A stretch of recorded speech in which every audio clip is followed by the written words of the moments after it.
बिहार की राजनीति जातियों से अछूत नहीं रही है। बिहार की राजनीति में लगातार जातीय समीकरण को साधने का प्रयास किया जाता है और अब हम भी इस माहौल में घुस चुके हैं और आपको लगातार बता रहे हैं कि किस तरीके से भूमिहार नेताओं का जो है बिहार की राजनीति में डंका बजता है, राजपूत नेताओं का डंका बजता है, तो ब्राह्मण इससे दूर कैसे रहेंगे। ब्राह्मण नेताओं का भी डंका बजता है और आज हम बिहार के ऐसे 5 ब्राह्मण नेताओं के बारे में आपको बताएंगे जिनका डंका बिहार के साथ साथ देश की राजनीति में भी बजता है। सबसे पहला इसमें अगर किसी का नाम आता है तो वो नाम आपको है, मौजूदा राजनीति की हम बात करेंगे, हम पुराने ब्राह्मण नेताओं की बात नहीं करेंगे, जो अभी मौजूदा राजनीति में सक्रिय हैं उन्हीं की बात करेंगे। सबसे पहला इसमें नाम आता है टूनाजी पांडे का। टूनाजी पांडे जो कि भारतीय जनता पार्टी के से मतलब एमएलसी थे, हालांकि पार्टी ने उनको निष्कासित कर दिया, वो एमएलसी नहीं है, लेकिन फिर भी बिहार के साथ साथ देश की राजनीति में भी इनकी बहुत अच्छी पकड़ है। टूनाजी पांडे अपने बेबाकी से बात रखने के लिए जाने जाते हैं। बिहार की राजनीति में उनका अच्छा खासा पकड़ है। साथ ही साथ देश की राजनीति की अगर बात करें तो उनकी पकड़ अमित शाह और नरेंद्र मोदी तक है। तमाम पार्टियों में इनकी पकड़ है।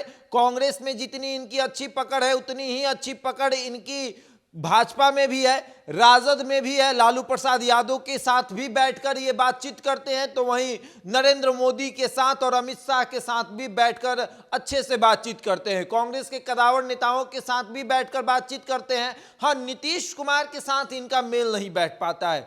नीतीश कुमार से इनका 36 का आंकड़ा रहता है, नीतीश कुमार से इनका मेल नहीं बैठ पाता है।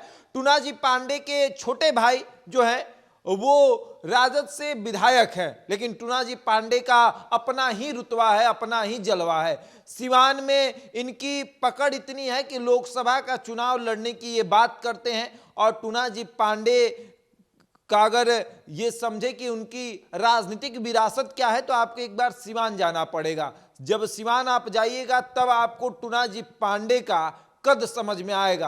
हालांकि टूनाजी पांडे का बिहार के साथ साथ यूपी की राजनीति में भी अच्छी खासी पकड़ है। यूपी में भी उनका जलवा कायम रहता है। बिहार में तो कायम रहता ही है, यूपी में भी उनका जलवा कायम रहता है और अपने बेबाकी से बात रखने के लिए जाने जाते हैं। वो किसी से डरते नहीं है, अपनी बात को सबके सामने रखते हैं और बिना डरे निडर होकर अपनी बातों को रखते हैं। और उसके बाद इसमें दूसरा नाम आता है आपको मंगल पांडे का।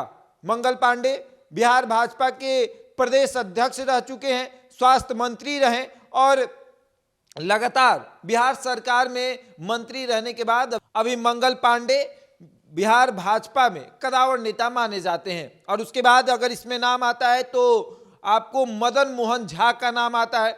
मदन मोहन झा कांग्रेस के प्रदेश अध्यक्ष का कमान संभाल चुके हैं।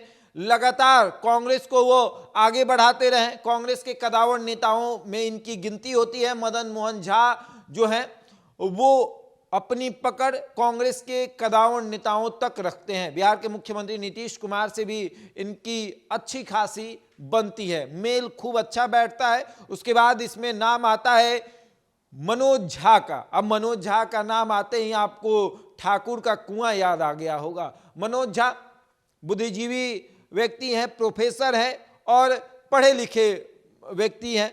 राजद में ऐसा माना जाता है कि मनोज झा अच्छे खासे पढ़े लिखे नेता हैं और राजद ने इसीलिए उनको राज्यसभा भेजा है। मनोज झा का कद अगर आपको जानना है तो जब राज्यसभा चल रहा हो तब मनोज झा का कद आप देख सकते हैं कि जब मनोज झा सदन में बोलना शुरू करते हैं तो चाहे अमित शाह हो या नरेंद्र मोदी, सबके जुबान पर ताला लग जाता है। सब चुपचाप होकर मनोज झा की बातों को सुनते हैं, क्योंकि Manoj Jha point two point बात करते हैं, वो कोई लाग लपेट करके बात नहीं करते हैं। तो बिहार की राजनीति में तो इनका डंका बजता ही है, देश की भी राजनीति में इनका डंका बजता है। विपक्ष जो है वो लगातार कहती है कि मनोज झा को बोलने दिया जाए, मनोज झा बोलेंगे तो पक्ष शांत हो जाएगा। उसके बाद इसमें सबसे अंत में नाम आता है संजय झा का। संजय झा जो कि नीतीश कुमार के बेहद करीबी नेता माने जाते हैं।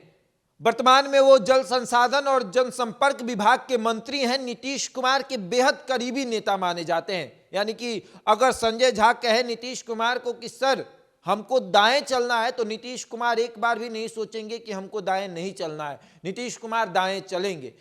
संजय झा का कद जेडीयू में काफी बड़ा है, जेडीयू के वो नेता हैं, एमएलसी हैं, और संजय झा को नीतीश कुमार लगातार आगे बढ़ा रहे हैं। वर्तमान में सूचना यह भी है कि संजय झा लोकसभा का चुनाव भी लड़ेंगे। संजय झा का कद काफी बड़ा है। और अब इन 5 नेताओं का जो नाम हमने आपको बताया, टूनाजी पांडे हो, मदन मोहन झा हो, मंगल पांडे हो, संजय झा हो, या फिर आपको मनोज झा हो, इनका कद बिहार की राजनीति में काफी बड़ा है। बिहार की राजनीति तो दूर की बात है, देश की भी राजनीति में इनका कद काफी बड़ा है। देश की राजनीति में भी इनका चर्चा होता है और लोग कहते हैं कि ब्राह्मण नेता हो तो इनके जैसा। बहरहाल इस खबर में इतना ही। बने रहे हमारे साथ और देखते रहे द बिहारी टॉक।